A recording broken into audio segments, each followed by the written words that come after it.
Welcome to the Metropolitan Association New York Conference African American History Month.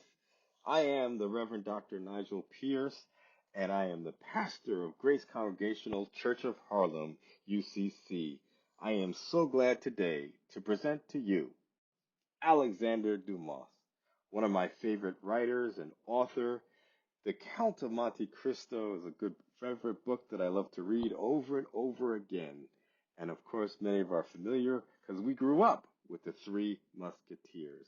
I've had a penchant for French writers, Victor Hugo, Albert Camus, Frantz Fanon. It has been my honor to just find out what it is about France that creates these writers. For James Baldwin, Richard Wright, Ralph Ellison, and even Ta-Nehisi Coates moved to France to write and to do the work that they did. But this is something interesting for me because the Three Musketeers and the Count of Monte Cristo, many have thought, how is it this black writer could have wrote such an amazing story about white folks?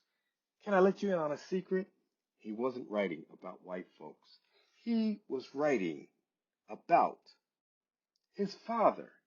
His father, when he talked about the Count of Monte Cristo, that was his father, the Black Count, who was born in Haiti.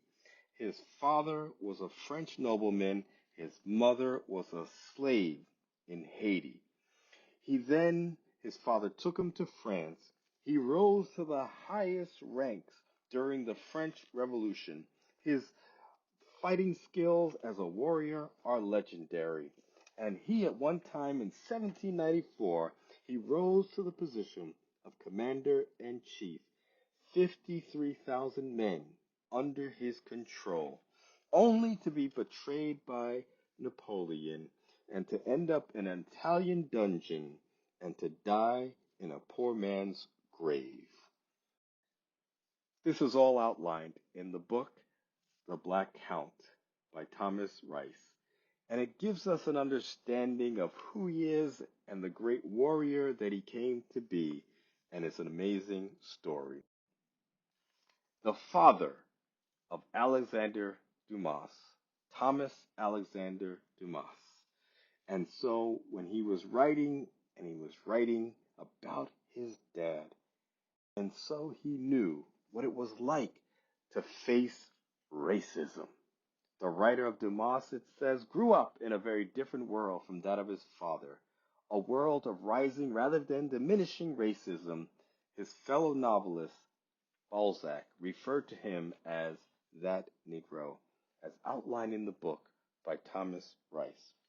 But he also received critical criticism from his critics, as you can see in this photo, dripping with racism, with the popping eyes and the big lips, characterizing him as savagery with his three characters from the Three Musketeers, dripping with racism. He faced such endless attacks from his critics. But Dumas had wit.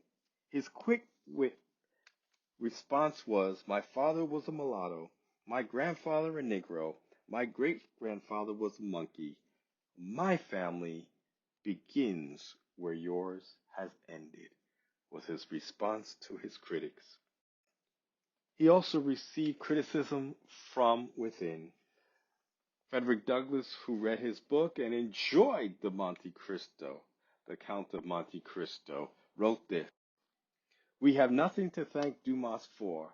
Victor Hugo, the white man, could speak for us, but this brilliant colored man, who could have let down sheets of fire upon the heads of tyrants and carried freedom to his enslaved people, had no words on behalf of the liberty of the enslaved people. And so Frederick Douglass, caustic words that Dumas could have done more for his people. In 1870, Alexandre Dumas died, to be laid to rest in a family vault. In 2002, he was exhumed and re-entered into the Hollow Pantheon in Paris, where he lays next to Voltaire, Zola, and Victor Hugo. In fact, at the dedication, Jacques Chirac said, "Not only are we paying tribute to this one great French writer, Alexandre Dumas, but we are repairing the injustice to all those black writers who experienced racism." So that's Alexandre Dumas, the great work, the great imagination, the great gift, but so glad that he's bringing to life the story of his father. If you didn't know, now you know. Amen.